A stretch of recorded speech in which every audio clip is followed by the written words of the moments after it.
Hello, everyone, and welcome to a seriously thought-provoking episode of the Weekend Superheroes Podcast. Today is Tuesday, April 17th. I'm Sean, sitting with me always is Pat, and Steve. Filling in for Darius, we have Tasha. Tasha, how are you? Great. How are you guys doing, by the way? Darius got a lot better looking. Yeah, holy shit. Those are big shoes to fill. So, Steve, who'd we talk to last week? We talked to a ridiculously awesome mind reader, Adam Heinz. Adam He Heinz. was super cool, and he literally blew my mind Did he apart. read your mind? Yeah, exploded it into pieces. Like, he was in my head. He left the door open, actually, when he left. I'm kind of pissed off about that. Is he still living there? Yeah. Him and Billy? Yeah. Did you kick Billy out, by the way? I No, haven't he's seen still him. here somewhere. I will check the closets. So today's topic was inspired by a conversation that happened last podcast between Dasha and Steve. Is Yeah, that right? yeah, it was not recorded, but it got pretty deep. And what was it about? Life after death. That's right. And The Tupac album? Yeah, got super deep, like Biggie, Tupac. East Coast, West Coast, It was yeah. crazy. well, I'm sure you two weren't the only ones talking about it. Since the beginning of time, people have been fascinated with what happens after we die. Some historians believe that the obsession with life's meaning combined with the fear of death even gave birth to modern religion. Now, my religion tells me that there's a heaven for those who believe in Jesus and generally don't act like a douchebag throughout their lives, and hell for people like you three. Yep. Hey, I got half of that. So is there something after this, or are we alone in this universe with absolutely no meaning to our lives? Steve? After this, I honestly don't think there's anything. Alone in the universe? There's some shit out there, I think. I don't know. Like I like you. I grew up going to church and stuff, and they taught us heaven and hell and Jesus and all that stuff. And even like at a young age, I was like, I'm not really sure about all of that. So like I started to question it like at a young age, and there could be, and if I'm wrong, fuck. And that's why you're a heathen now. Yeah, yeah. If I'm wrong, that sucks. But Jesus forgives everybody, so I think you have to believe a little bit. well. Yeah, but as long as you believe right at the very end, you're fine. Yeah. There's all those people who you hear like they're dying. Oh shit, Jesus. You know what? My bad. Good. Yeah. All right, Mr. Jump In. What are your thoughts on this? So I am too scared to think that there's nothing after we die. So you do it because just in case. Yeah, so there's someone who said that if you live like there isn't a God, you better be right. Amen. Dasha, what are your thoughts here? Well, I don't know. I'm always open to options. I like to explore all of them.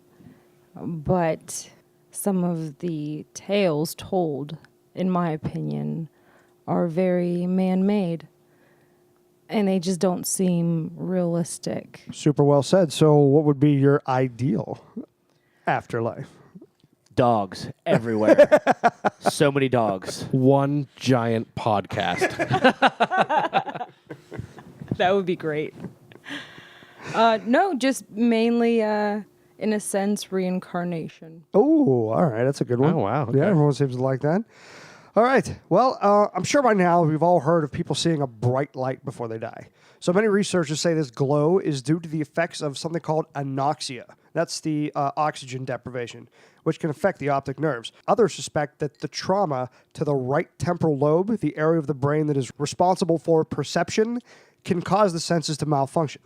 There was even a neurologist in Ontario who replicated the bright light phenomenon by stimulating the right temporal lobe with mild electromagnetic fields. It's actually kind of crazy. You should look that up.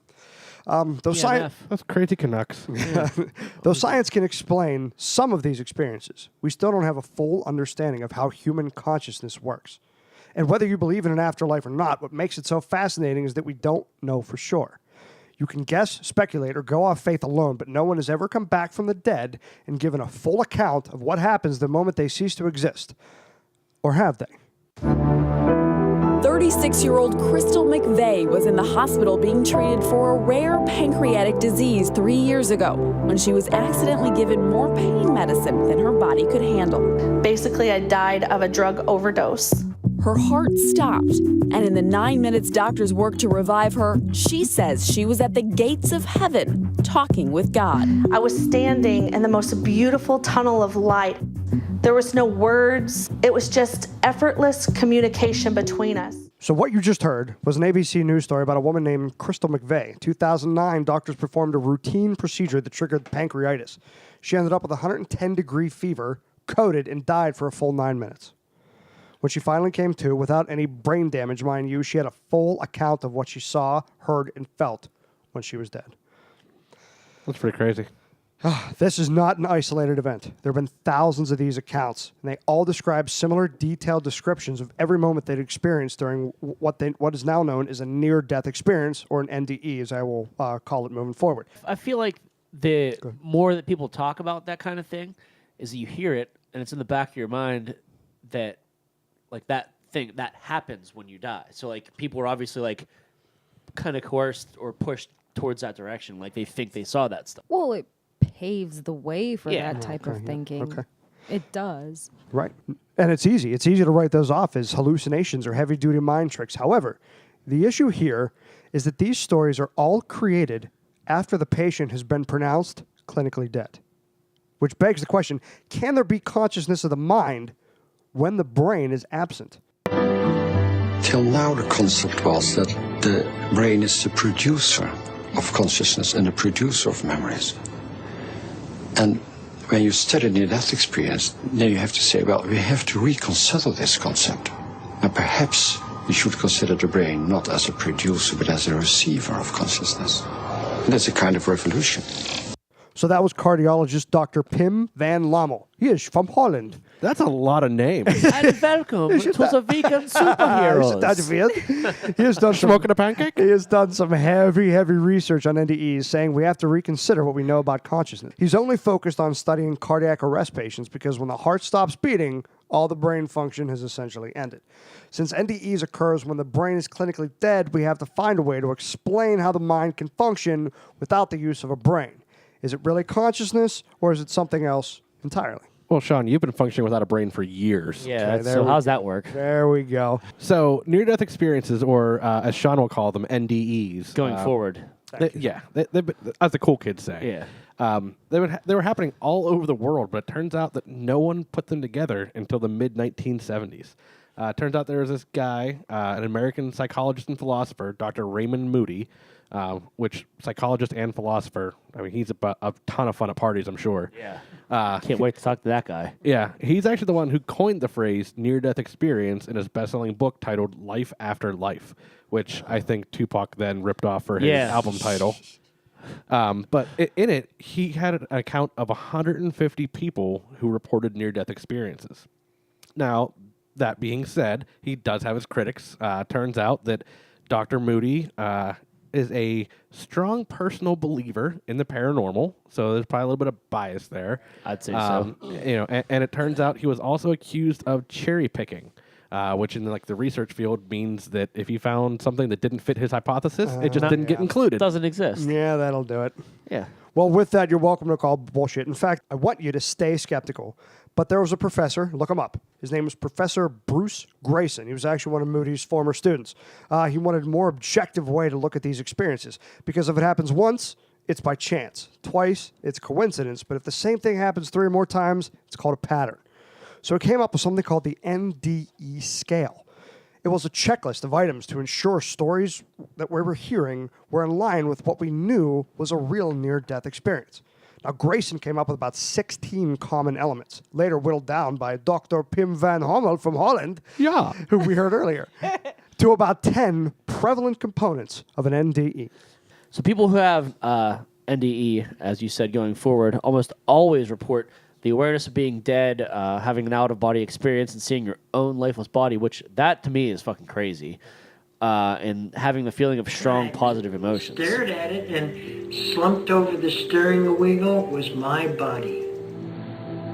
I was pulled out of my body, and all of a sudden I looked down and I could see my body stuck in the mud. But I'm in a body. I can feel it. No longer am I cold and freezing and stuck in the mud, but I'm warm and I'm filled with a love and a peace that I cannot explain.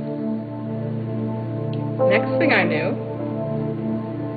I was looking down at the top of my car. It was like, whoa, this is really cool. And I remember a loud roaring sound, a buzzing sound, bells going off, and just kind of a sinking in within to myself. I was wishing I could communicate to the medical team that this is okay. You do not need to save this girl. I was happy. I was in peace. I was in knowingness. I lifted up out of my body, and I just felt all the pain went away, and I was in this other ethereal body that was perfect, that didn't have a fracture, didn't have the damaged face. They talk about moving through a dark hallway or a tunnel, and eventually making their way towards a bright light, and most of them end up actually communicating with that bright light. I was sucked away like a piece of dust in a vacuum hose, and I was cascading through a dark tunnel. I suddenly lost interest in what was going on down there because I saw this white light over here. I experienced being in a dark tunnel. The tunnel felt familiar. It felt comfortable. It was dark, as they say, often in these stories. There was this feeling that was coming through this tunnel of love. At that point, I just kept floating, and I saw this big tunnel. I had a very atypical experience.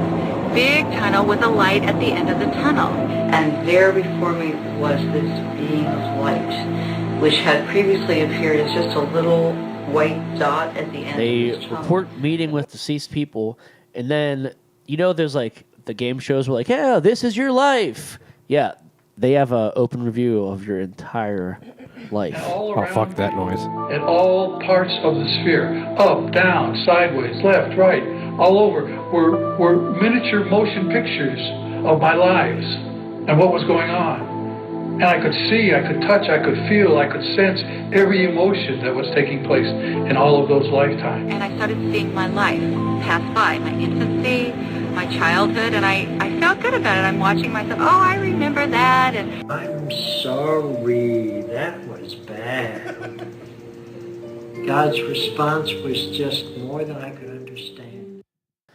They always end being denied access to heaven. Or you get the choice to return back to your body. Is that really a choice? Yeah, like, what do you... Nah, you can't come here. I mean, you can go to hell. You can either go to hell, or you can get a mulligan. Yeah. I'll take the mulligan. I'll take that mulligan. I'm not going back. And I really wanted to stay because it was really good there. And then the light said to me for the second time, Andy, you're going back. And I said, no, you don't understand. I don't want to go back into that body. I don't want to go back on earth. I'm home here in the light. And then the light said for the third time, Andy, you're going back. And as soon as I heard the K from the back, I was pushed back into my body. Is one of the strangest part of the NDEs is that nobody wants to go back. They all want to stay where they're at. But the best part of these NDEs are the after effects, which are often summarized by researchers to include a number of attitude and belief changes, huge radical changes in personality and new outlooks on life and death and human relations, spirituality, the whole 9 yards. All of them seem to be beneficial. It's like Ebenezer Scrooge at the end of A Christmas Carol. It's just like they completely changed their lives around. Now, these strangers all had similar stories. But the only issue I had with these testimonials is that these folks all seem to have some religious background and predetermined idea of what heaven is supposed to be. If I was going to believe this, I needed someone on the other end of the spectrum, an atheist, or someone with no preconceived notion of an afterlife until their near-death experience. And then I found him. Our guest tonight has one hell of a story, pun intended. He was a committed atheist and mocked Christianity almost at every turn. That is, until the day he died. His story has been featured on NBC's Today Show, The Oprah Winfrey Show, 48 Hours, and even the Discovery Channel. Please welcome Christian minister and author of My Descent into Death, the Reverend Howard Storm. Howard, how are you tonight? I'm good. Thank you for having me on, Sean. Thank you for coming. We're very excited. But before we get into this, tell us a little bit about who you were before your near-death experience. I was raised in the suburb of Boston in the 50s and 60s. We went to Sunday school, and then when I became a teenager, I thought church was like dreadfully boring, and my sisters had already opted out of going to church, and I stopped going to church. And my father and I were conflicting, and I got interested in being as rebellious as possible. This is in the mid 60s, and good time for turned that. against. We know what the 60s were about. Yeah, yeah. Well, I lived in San Francisco from 66 to 72, so I got my bona fides. Yeah, you were in the heart of it. Yeah. Yeah, I did the whole thing. I mean, don't need to go into details. I did it all.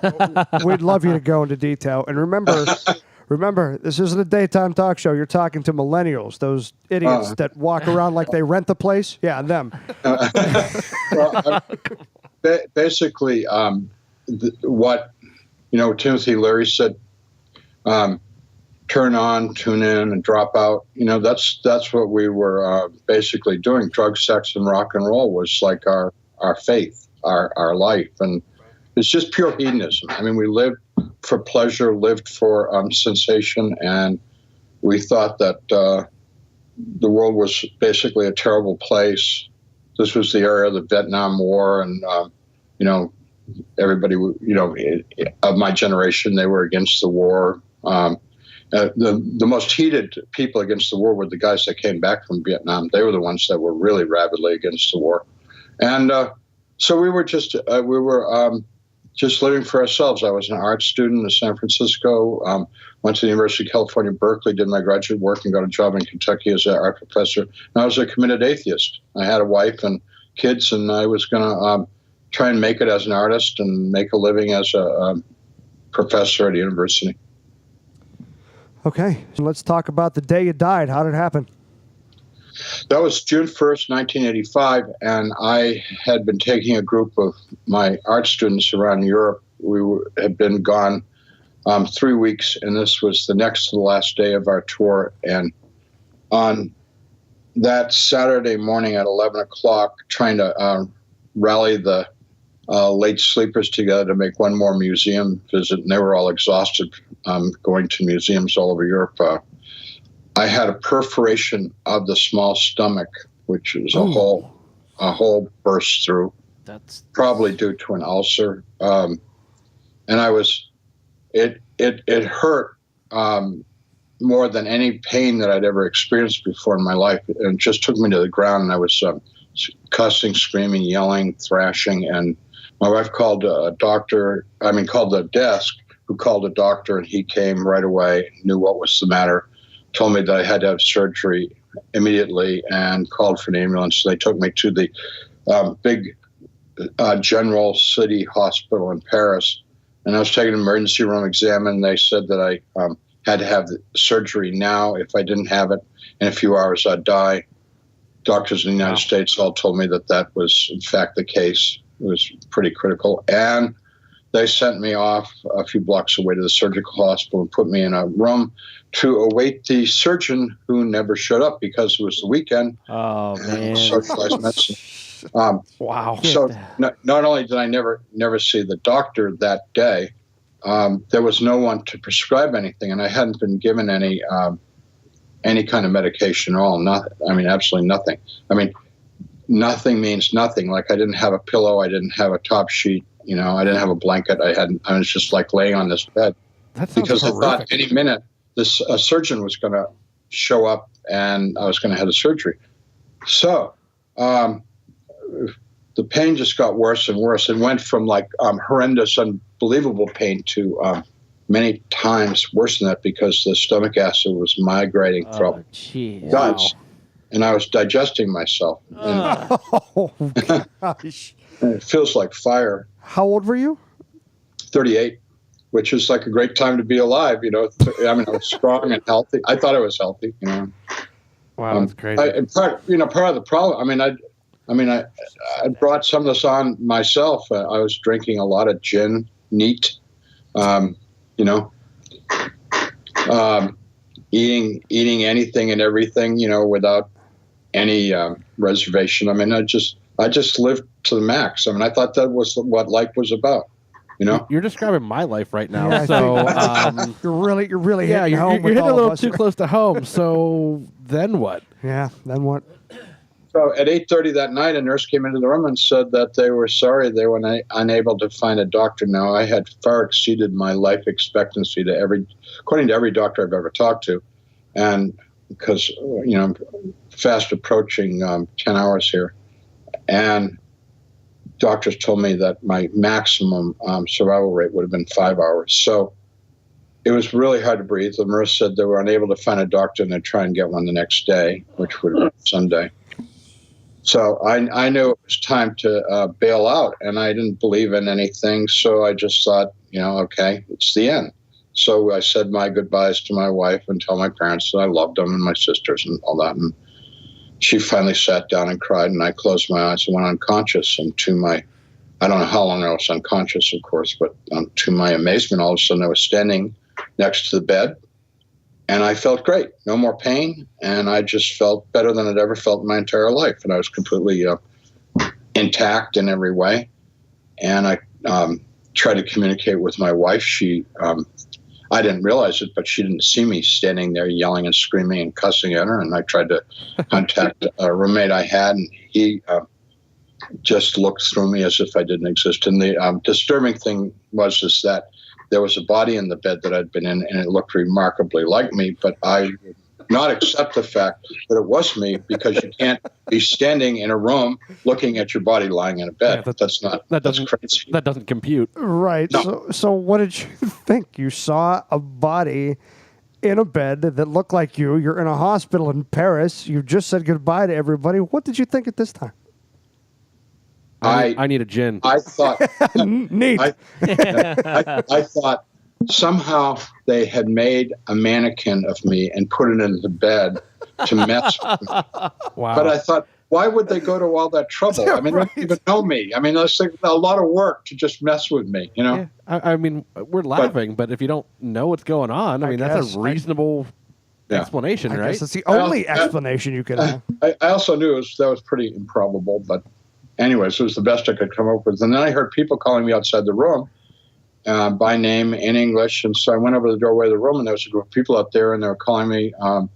And I said, I'm sick. I need a doctor. I'm waiting for a surgeon. They said, we know all about you. Hurry up. It's time to go. Let's go. So I went with them out into the hallway, which was gray and unclear, and followed these people. And they encircled me and led me on this long journey into darkness. And we got to a point where it was completely dark, and they were getting nasty. And I said, I'm not going with you any further. And at that, they turned on me, and we started a fight. And then they started to take me apart bit by bit.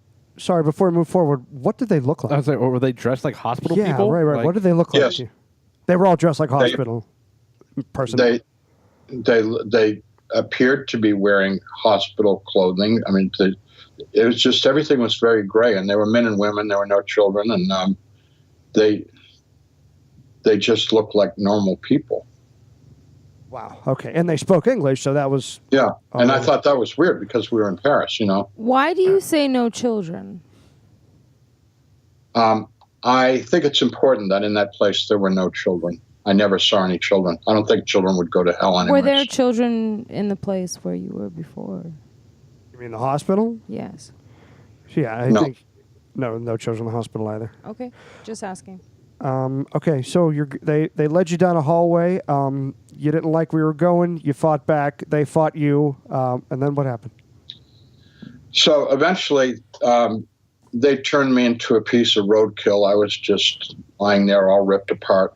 And they had taken a great deal of satisfaction in doing that, and it was very painful. But even more painful than the physical action was the emotional, why are they doing this to me? And I heard a voice say to me, not from them, but it seemed to come out of me, that pray to God. And I thought, what a stupid idea. I don't believe in God. And the voice said, pray to God. And I thought, I don't believe in God. I don't know how to pray. I can't pray. And the voice said, pray to God. And I thought, okay, when I was a kid, I said some prayers. What were they? And I couldn't remember anything. And I started the Pledge of Allegiance and Lincoln's Gettysburg Address, and things that I'd memorized in high school plays and stuff. And then finally I came upon the Lord is my shepherd.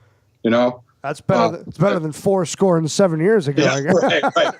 Romeo, Romeo, wherefore art thou Romeo? And when I did that, the people around me were very agitated and very angry and telling me there was no God, nobody could hear me, they were going to really hurt me now. But it made them so pissed off. I really liked saying anything about God. So I was saying some very crude things.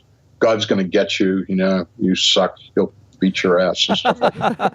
My God can beat up your God. Yeah.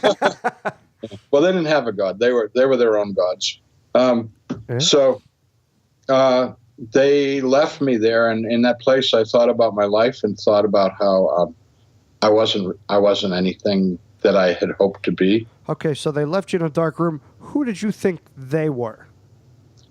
People like me who had gone down the sewer pipe of the universe. They had passed on. These are deceased. Yeah. People. Okay. I'm sorry. So go ahead. So in that situation, I realized that I was stuck there, and there was nowhere for me to go, and I was going to probably be there forever. And it was a pretty hopeless situation when I remembered my childhood faith of a Jesus who chased away the monsters under my bed, and when I was a little boy. And so I called out to him, and he came and took me out of that place. And we were outside of heaven, and he called a group of angels around me, and they went over my life in detail. And that was kind of rough because I was a huge disappointment to them. Okay, so we are fascinated by this part of this because we talked about this before we came on. Explain to me the life review. Is it a screen in front of you? Is it just in front of your eyes? Is it in your mind? Is it a trial? Is it a trial? That's great. No, it wasn't a trial. They showed me in chronological order scenes of my life. And the interesting thing, they were like holographic projections coming from them.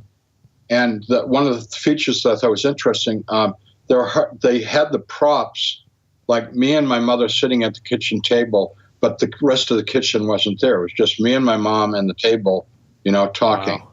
It's unbelievable. So, sorry, just to back up a little bit. So you said you were in that dark place alone before Jesus came.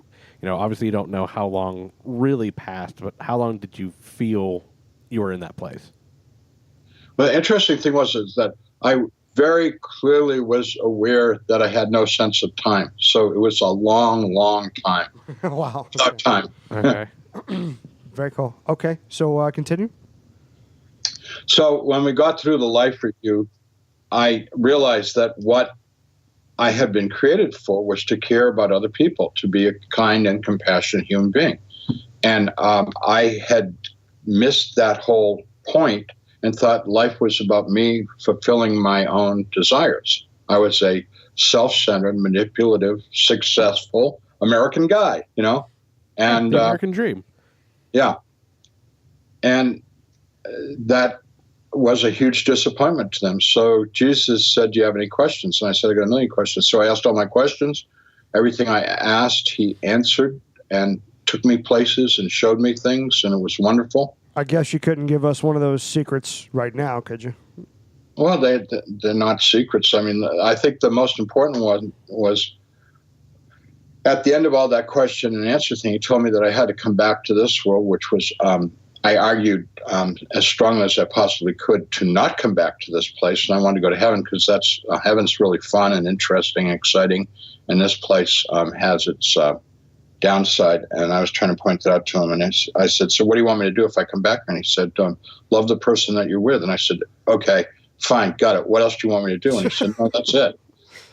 And he said, just love the person that you're with. And I said, well, I want to build something. I'm an artist. I'm a sculptor. I'm a painter. I mean, I'll build you something, And he said, no, please don't build me something. I don't need a building. I don't want a building, Just love the person you're with. I said, well, that's the whole plan. And he said, yep, that's the whole plan. That's all there is to it. And I said, well, not much of a plan.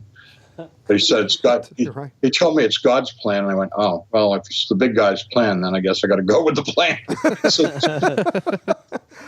All right. So did he give you a choice to either stay in heaven or to go back, or did you absolutely have to go back, or were you? No, he didn't give me any choice at all. I wanted to go to heaven. I wanted to be in heaven, and he wanted me back here. Back because you were denied access to heaven, or yes, you were denied access. Not fit. I wasn't fit. You weren't fit to get to heaven. Yeah. Well, we're all screwed. Is frightening. That is frightening. I give up. We're toast. I'm out. At this point, that's... No, I mean, all God wants us to do is to just do the best that we can in terms of caring about other people. And that, starts with our family and extends to our, the people we work with and our neighbors. And that's all God expects of us. It's just loving kindness. Certainly sounds. It seems simple easy, enough, right? Yeah, but half the country is not capable. I can't stand the 3 people in the room. Half with the me. world is not capable. Yeah, it's not all easy. We're all sinners, and well, that's mostly Sean. I mean, but that's not a problem. We're all sinners, and God knows that, and that's why Jesus came. If we want, our sins can be forgiven. We can have a clean slate when we go to heaven. I'm counting on it. Reverend Howard, could we do some confessions right now? Because I got. I don't know if we have enough time for that. We need like 8 episodes for that.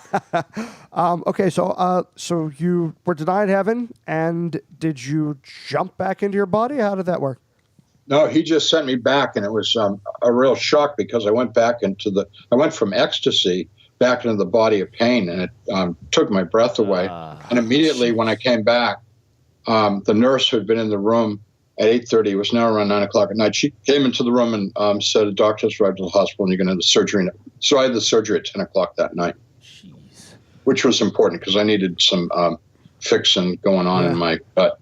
Wow. Needed some TLC. So hold on. So when Jesus sent you back, he didn't tell you to become a minister. He just said, "Love the one you're with." That's it. It was on you. No. You decided to become a minister. Yeah, that evolved over a period of years. I thought I really liked church because there's a bunch of dopes like me trying to figure out what life was about, and there are people trying to figure out things and do better with their lives than just sort of bite and clawing and scratch and dog eat dog, which is what most of the world is about. How was it like telling your story? I mean, it's so unbelievable, and it's hard, and I'm sure there's skeptics out there. You're probably listening right now. But how was it like first, whenever you first started telling people this story about what happened to you? Like your wife, for example. Yeah. Right. Well, initially, pretty much everyone told me I was crazy, it didn't happen, and I should get over it. And that hurt a lot because I felt that I had experienced some incredibly sacred, wonderful, life-changing thing. And everybody's telling me, it didn't happen, get over it. And I'm like, no, it did happen. It's important, And I mean, I'm starting to think I got to, change the way I live and the way I treat people.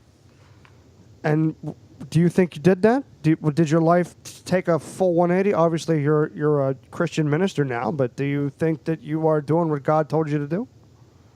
I'm doing the best I can. I mean, I ain't no saint. Let me tell you.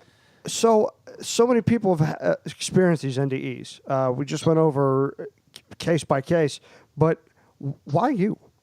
Why you and not somebody else who's been clinically dead for more than 3, 4, 5, 10 minutes? Why do you think he came to you? I can think of a few reasons. One is in 1972, and this thing happened in 85, I had a nun in a painting class, and I told her I was an atheist and I didn't want to have any religion in my class. And she and I became good friends. And she'd always send me these cryptic cards during holidays, like, "I'm praying for you." And I was like, What's that about? What you praying for? Well, anyways, I found out later she'd been praying for me and had the whole convent praying for me for 13 years every day. And you get a whole convent of nuns praying for you. I mean, stuff's going to happen. And it's like, so I blame her for everything.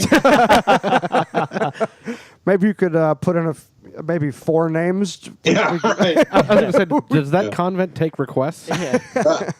All right. So you've been through it all. What's the last final message you have for anyone out there that is maybe not living as well as they should, but maybe would like to? Well, I believe that the world was created by God, and we were created by God, and we're God's children. God wants us to have a joyful, wonderful life, and God will equip us emotionally, spiritually, with the things that we need to have that kind of life, no matter what our circumstances is. And if we rely upon God, every day can be a good day. And that's been my experience for the past over 30 years, is that my life's full of joy and good people and love. And, I have all the stuff that happens to people, I've had surgeries and accidents, but with the help of God, I just go through all this stuff relying on God, and it's a wonderful way to live. I just want to hug you. That's all I want to do. Thank you. You Oh, you actually hugged me. Virtual. Well, guys, I don't know if you have anything else. That was... No, I'm sufficiently freaked out. I don't need anything else. I got straight. I got a lot to think about here. There's no two ways about it. I don't think I can talk to any of you people ever again. Reverend Howard, I can't thank you enough for coming on the show. At the end of every episode... Sean. I know. We play a game. You're going to say that word. I know, in front of Reverend. Okay, it's called Fact or Fucked, but hear me out. It's F-U-C-T. It's really cute. It's adorable, yeah. So it's swear fact word. or F-U-C-T. Are you in? You want to play? Yeah. All right, here we go.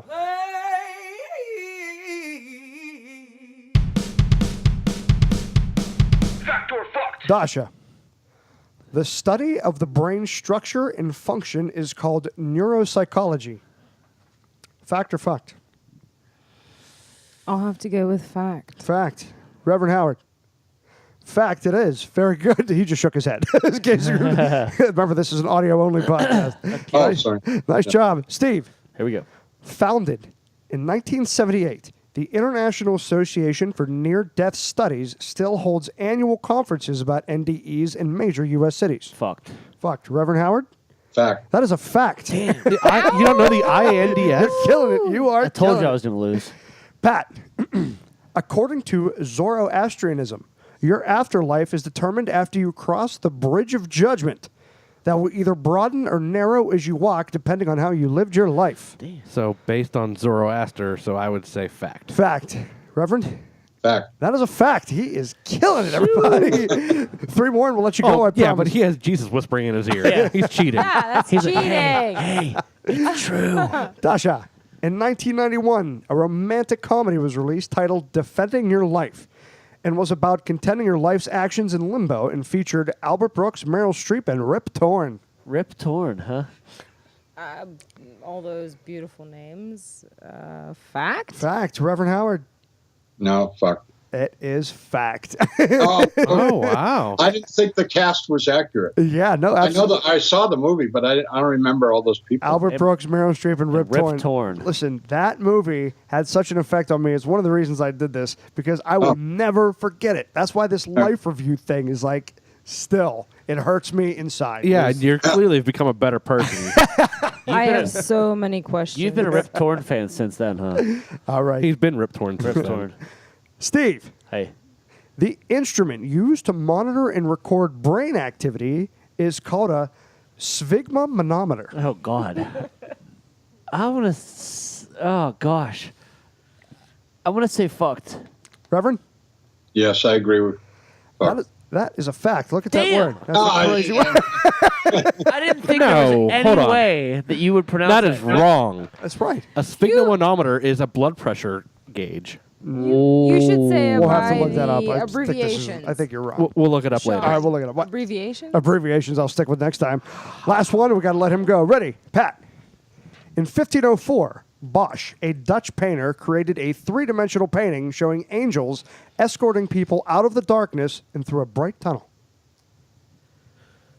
Bosch doesn't sound Dutch, but I don't trust you to make up anything when it comes to art, so I'm going to say fact. Fact. Reverend? Back. That is I love the painting. Yeah, isn't that an amazing painting? Thank you, huge thank you to Reverend Howard for coming on the show and being so cool with us and sharing his story. You can find him out at his website, howardstorm.com. He has amazing artwork. And you can check out his book, My Descent into Death. Get it wherever books are sold. It's amazing, guys. I mean it. He goes into more detail than he went today. We only have a limited time. Howard, would you like to say goodnight? Thank you for having me on, and it's been a real pleasure. Thank you. If you want to find out more about us, you can find us at weekendsuperheroes.com. You can find us on Facebook and Twitter. Anywhere you can find your podcast, just Google Weekend Superheroes. Tasha, would you like to say goodnight? Good night, everyone. Steve. I'm confused. Yeah, no Darius. Yeah, Darius can't say goodbye to the ladies. I'm sitting in his seat, so I get to say it. Okay. All right, fair enough. And Pat. Good night, ladies. And always remember to podcast responsibly.